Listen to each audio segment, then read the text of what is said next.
നീണ്ട 4 പകലുകളും ഭയാനകമായ രാത്രികളും കടന്നുപോയി. ബഥാനിയിലെ ആ ഭവനത്തിൽ പ്രതീക്ഷയുടെ അവസാനത്തെ കണികയും കണ്ണീരിൽ അലിഞ്ഞു ചേർന്നിരുന്നു.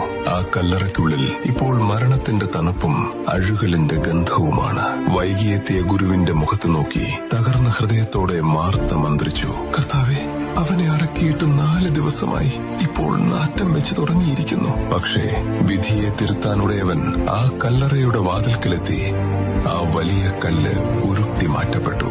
തുറന്നു വന്ന ഗുഹയുടെ ഭയാനകമായ ഇരുട്ടിലേക്ക്, അഴുകിത്തുടങ്ങിയ ശരീരത്തിന്റെ സാന്നിധ്യത്തിലേക്ക് നോക്കി അവൻ കൽപ്പിച്ചു, ലാസറേ, പുറത്തുവരിക. ഒരു നിമിഷം ഒരു ഭീകര നിശബ്ദത.